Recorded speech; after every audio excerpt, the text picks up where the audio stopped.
Ganito kagulo ang bus sa EDSA noon. Ang nakikita niyo po ngayon ay live na kuha sa may EDSA Cubao. Medyo bumangon na kayo at kumilos na kayo dahil hindi na maganda yung itsura ng southbound, ano? At ito na ang EDSA Carousel Busway ngayon. Naalala ko dati na meron tinatawag na bus segregation scheme sa EDSA, na ang mga bus ay may kanya-kanyang type. Type A, B, and C. At bawat type ay may kanya-kanyang kulay at bus stop. Katulad na lang ng Type A ay bababa lamang sa red bus stop. B naman ay sa blue bus stop at ang C ay sa all bus stop.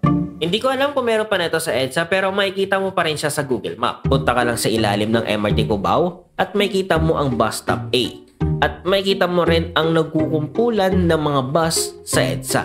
Ngayon ang EDSA ay iba na. Sobrang layo sa noon. May mga stations, nakapila ang mga tao, at ang bus ay nakalinya rin. Ito lang masasabi ko. Ito na ang pinakamaganda nangyari sa EDSA ngayon. Merong 28 kilometers ang EDSA Carousel Busway from Monumento to PITX.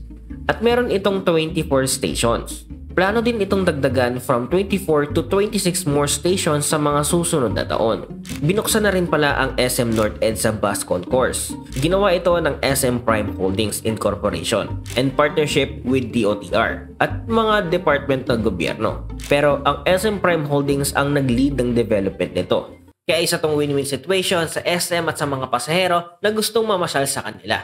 Nag-start ng EDSA Carousel Busway noong July 2020. And after nun, tuloy-tuloy na ang pag-improve ng EDSA. Hindi lang pasahero ang natulungan ng EDSA Carousel. Natulungan din nito ang MRT. Noong 2020, nag-reduce ang MRT ng passengers due to social distancing.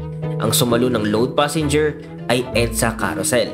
Ang average daily passengers noong 2020 ng MRT ay 273,000. Ang EDSA Carousel noong 2022 ay umabot ng 389,000. At ang highest record ay 404,000. Ang sabi ng Special Action and Intelligence Committee for Transportation or SAICT, from 3.8 million passengers in January 2024 to 5.5 million passengers in January 2025. At ang mga sumakay sa EDSA Busway from January to February noong 2024 ay 7.7 million. At ngayon, January to February 2025 ay umabot na ng 10.3 million passengers. Based sa numbers, palaki ng palaki ang sumasakay sa EDSA Carousel. Siguro ang masasabi ko lang sa EDSA Carousel ay hindi ito PWD at senior citizen friendly. Gets ko naman na walang mga upuan ng mga stations dahil ito ay rapid transit at continuous ang mga pasahero na sasakay sa bus. At baka kapag may upuan ay tambayan or tulugan na lang ito. Pero kasi paano yung mga senior citizens na gustong umupo habang nakapila?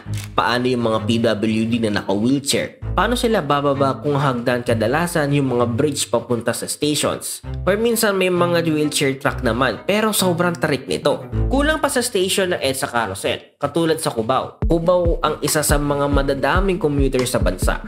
Kung galing ka sa NEPA Q-Mart or Main Avenue at gusto mong pumunta sa Cubao mismo, kailangan mong magdala ng bimpo dahil maglalakad ka talaga ng malayo.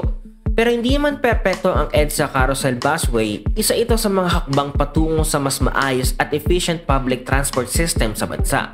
And also, alternative transport option for the passengers sa kahabaan ng EDSA na paunti-unting nakakatulong sa mga Pilipino. Maraming salamat at tatapos mo itong video. Please like and subscribe and peace out.